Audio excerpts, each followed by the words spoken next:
बुधनी विधानसभा चुनाव के पूरे प्रदेश में चर्चा है। कांग्रेस और बीजेपी दोनों पार्टी अपनी शाख बचाने के लिए इस उपचुनाव में एड़ी से चोटी का जोर लगा रहे हैं। उसी कड़ी में आज कांग्रेस प्रत्याशी राजकुमार पटेल ने सैकड़ों गाड़ियों के काफिले को साथ बुधनी पहुंचे, जहां सभा के कार्यकर्ताओं को संबोधित किया और कार्यकर्ताओं को संकल्प दिलवाया कि आप लोगों को चुनाव में होने वाली फर्जी वोटिंग को रोकने का कार्य करना है। वहीं पूरे काफिले के साथ बुधनी के एसडीएम कार्यालय पहुंचकर अपना नामकरण दाखिल किया, जिसमें कांग्रेस प्रत्याशी राजकुमार पटेल के साथ कांग्रेस प्रदेश अध्यक्ष जीतू पटवारी सहित कांग्रेस के कई नेता मौजूद रहे।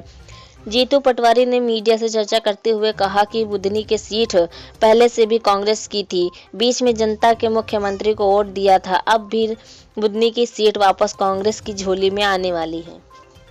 बुधनी के परिवार के लोगों ने उत्साह बताया और जिस तरीके का कांग्रेस के कार्यकर्ताओं का मनोबल है, वो इस बात का एहसास कराता है कि ये सीट, ये धरती, बुधनी की धरती कांग्रेस की थी और मुख्यमंत्री को लोगों ने वोट दिया था, ये फिर कांग्रेस की होगी, ये एहसास आज हो गया।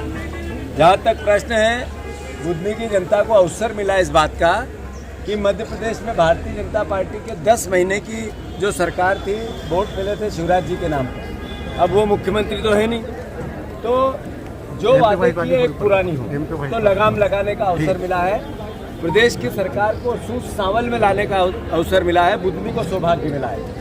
तो मैं बुधनी की जनता से फिर आग्रह करना चाहता हूँ कि आपके गेहूं का दाम 3000 कराना है तो बीजेपी को लगाम लगाना है और बुधनी से कांग्रेस को जिताना है। अगर आपके धान के दाम 3100 कराना है तो बुधनी को अवसर मिला इस बात का कि बीजेपी पे लगाम लगाओ और कांग्रेस को जिताओ। अगर बहनों की आबरू बचानी है, करप्शन को कम करना है, बीजेपी के भ्रष्टाचार को हटाना है, ड्रग्स से, नशे से आपके बच्चे को बचाना है, तो बीजेपी को लगाम लगाना है। तो बुधनी की जनता इसका अवसर उनको प्रदान हुआ।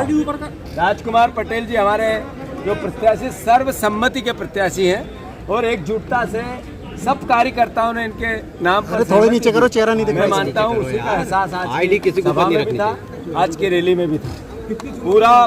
पूरा स्वाभाविक रूप से प्रत्याशियों में भी थोड़ा तुलना हो रही है। तो एक तरफ है सांसद जी जिन्होंने एक काम नहीं किया, केवल सफ़ेद कोठी बनाने के अलावा, व्हाइट हाउस बनाने के अलावा, और एक तरफ है एक व्यक्ति जिसने कई प्रकार के आरोप प्रत्यारोप झेल के भी कांग्रेस के विचार को नहीं छोड़ा। मतलब अपने आप में ये एहसास कि किस व्यक्ति की पारिवारिक पृष्ठभूमि सेवा की है और किसकी एक क्लर्क से लेकर कोठी तक की है, ये भी जनता बुधनी देख रही है, बुधनी की जनता देख रही है। तो मैं फिर से, ये कांग्रेस की सीट थी और फिर कांग्रेस की सीट होगी। भाजपा की अंतर कला पे फायदा मिलेगा क्या आपको? बीजेपी का वो अंदरूनी मामला है, बाकी बातें मैं भाषण में बोल चुका हूँ। मजबूरी है शिवराज जी की कि भार्गव जी को ही लड़ाना पड़ेगा, कई राज है उनके पास। इसी क्या मजबूरी है भाई साहब? राज वो उनको पता है।